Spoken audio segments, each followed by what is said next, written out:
What's good, y'all? Welcome back to another edition of Confessions of a Black Scientist. I'm your host, Dr. Dominic Stevens. This is the season finale, season 2, season finale, and I want to end off this season with a mental health check-in. And with all the talk around mental health and making sure that your strong friends are good, and also be making sure that your strong friends are all good, you know what I'm saying? Like, check in on your families, your friends, even the strong ones. Everybody needs a little check-in, and I'm no different. But I'm going to check in with y'all today, let y'all know where my mental health is. And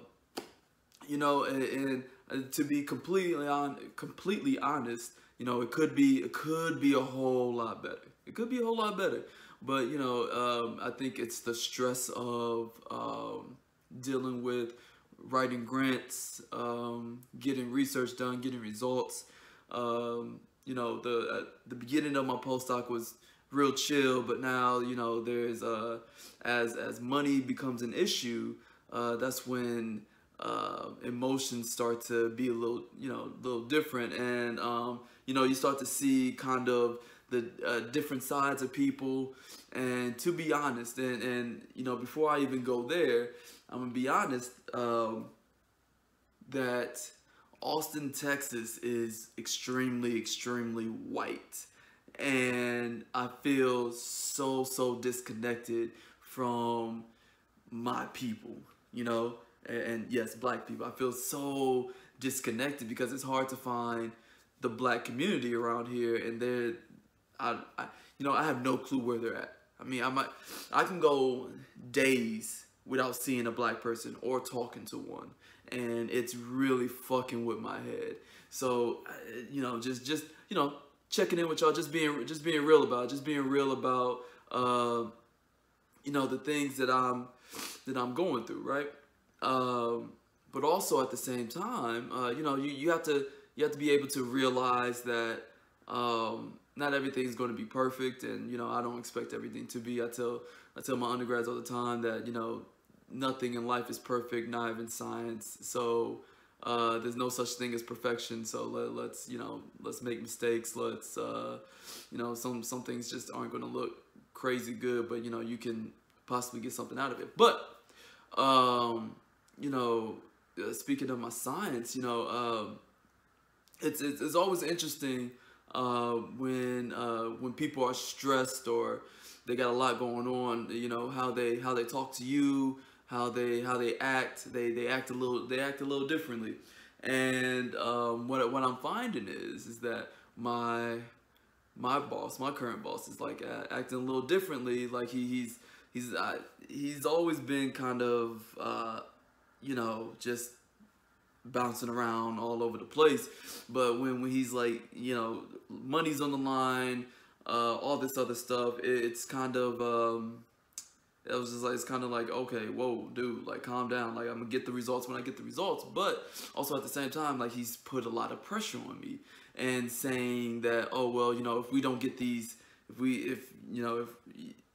we don't get these results from you, then we're banking on you for funding for the lab, so it's up to you to get funding. I was like, whoa, I just got here.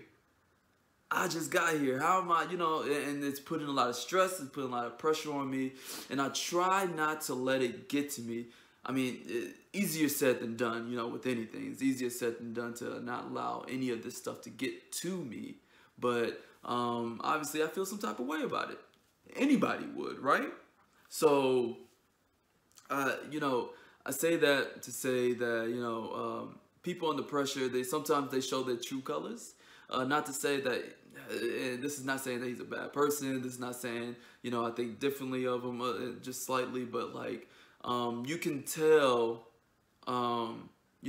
he's never had, I've said this before, he's never had a minority person in his lab, like a true minority in his lab. So like, especially when it comes to, like, I'm writing fellowships right now, and they're diversity fellowships, but they're big time diversity fellowships, like the Howard Hughes Medical Institute, the Wells Wellcome Burroughs fellowship, and they're both diversity fellowships that he pretty much know nothing about. He knows of Howard Hughes's, he knows of Welcome Burroughs, but he doesn't know of their diversity fellowships because he's never had someone like me in the lab. So, you know, when he talks about and this is, I should do a episode on this later on, but it's coded language. So when he says, oh, well, you know, I've never done anything like that, or I never had to apply for something like that before, but, you know, he was like, but, you know, it's a long shot.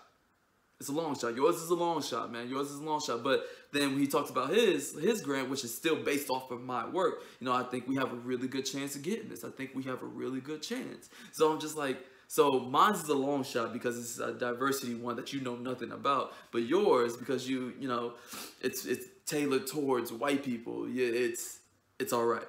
So it fucks with your head a little bit, you know. And I'm glad that I have one mentor in the department who's down the hall from me, and I call him funny enough, I call him my black mentor, and I get to go and talk to him about these things, about, you know, hey, you know, this, and he talks to me off of a ledge each and every single time, and I was just like, yo, man, look, this is what's going on, this is the things he said. I mean, talk me off of this ledge, because I'm thinking about, you know, fuck this. Let me go ahead and start applying to, you know, biotech companies. Let me go ahead and start applying to tenure track professors positions. Like, let me go ahead and do this, because like this bullshit is not for me. And then he you know, and I'm always being told, oh, you're way more advanced than I was expecting, or you're more independent, and you know, I don't think he knows that it's coded language, but it is, and at the same time, I think it's just kind of an inherent thing that he does. So, you know, my mental health is, I wouldn't say deteriorating. You know, I get to talk to my friends. I got close friends in the medical field and in the academia and in the science fields that I can, you know, talk to about these things, and that helps out immensely. Now, do I wish I could have friends here in Austin, like black friends here in Austin, who I could, you know, just go chill with, hang with, you know, talk shit with? Yeah, that it would be amazing. Because, you know, representation is so important. So, you know, it is what it is. But, you know, sometimes your mental health dips a little bit during stressful times, and you shouldn't think, you know, something bad is happening, but, you know, it's one of those tough times, you know, make tough people, or something like that. I don't know how that saying goes. Don't just forget about it. But, you know, you go through tough times, you make it through on the other side, and you're a better person for it. All right. So listen, I hope your mental health is fine. Hope you're doing good. You know, if you want to check in with me in the comments, mental health check-in, 1 to 10, how you feeling? How you doing? I'm about like a 6 right now. 1 is terrible, 10 is amazing. I'm at 5.5, 6 right now, mental health wise. But, you know, it's just grant writing season, and getting all these results, and, you know, I'm being pushed harder than I think I should be right now, and you know, it is what it is. It's the nature of the game. So I hope you're doing all right. I hope you enjoyed this video. I hope you enjoyed this season of me being real about, you know, things that I've come across in STEM, especially from my PhD, as I transitioned into my postdoc, and as I get established into my postdoc. I hope to have more content for you, you know, soon, later on. And, you know, make sure that you like, you subscribe, that you share. Let everybody know. Let people know. Say you got a black scientist that, you know, you might know, and they might relate to this. If I relate to one person, that's all that really matters. Also, you know, people love these shirts. You know, science, workout, eat, sleep, whoop, repeat, and, you know, go to my website, scientistswholift.com. If you want to pick some up, we got a limited stock of them. If you want to pick some up. So hey, listen, that's all I got for you guys this week and this season. I'll catch you guys on possibly the next season, season 3, maybe coming your way. I'll catch you guys next time. Hope you guys doing amazing. Peace.